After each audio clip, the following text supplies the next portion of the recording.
কৃষ্ণ কল্যাণীর বিধায়ক পদ থেকে ইস্তফা। অধ্যক্ষ বিমান বন্দ্যোপাধ্যায়কে পদত্যাগ পত্র জমা দিলেন কৃষ্ণ কল্যাণী।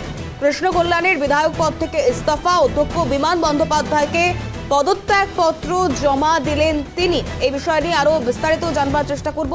খালিদ জামাল আমাদের প্রতিনিধি রয়েছেন টেলিফোন লাইনে। খালিদ দা,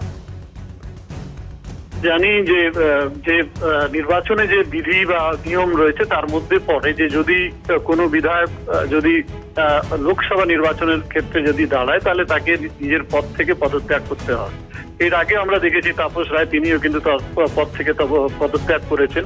এবার কৃষ্ণ কল্যাণী রায়গঞ্জ থেকে তিনি তৃণমূলের প্রার্থী হয়েছেন লোকসভা নির্বাচনে। সেক্ষেত্রে তিনি আজকে এসে বিধানসভা অধ্যক্ষ বিমান বন্দ্যোপাধ্যায়ের কাছে তার পদত্যাগ জমা দিয়েছেন এবং তিনি বলেছেন যেহেতু তিনি নির্বাচন লড়ছেন, শুধুমাত্র সেই নির্বাচন লড়ার জন্য নয়, তিনি মনে করছেন যে তার পদত্যাগ করা উচিত, সেই কারণে তিনি পদত্যাগ করেছেন।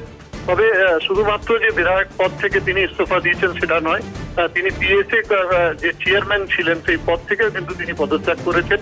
অর্থাৎ বিধানসভা থেকে যে সমস্ত তার পদ ছিল সেই পদের থেকেই কিন্তু তিনি পদত্যাগ করলেন এবং তিনি জানিয়ে দিয়েছেন যে যেহেতু তিনি নির্বাচনে অংশগ্রহণ করছেন লোকসভা নির্বাচনে, সেই কারণেই কিন্তু তার এই পদত্যাগ। বেশ ধন্যবাদ খালিদ দা। খালিদ জামাল আমাদের প্রতিনিধি ছিলেন আমাদের সঙ্গে টেলিফোন লাইনে। কৃষ্ণ কল্যাণী বিধায়ক পদ থেকে ইস্তফা দিলেন, যেহেতু তিনি রায়গঞ্জ কেন্দ্র থেকে তৃণমূল কংগ্রেসের প্রার্থী হয়ে দাঁড়াচ্ছেন লোকসভা নির্বাচনে, তাই তার বিধায়ক পদ থেকে ইস্তফা।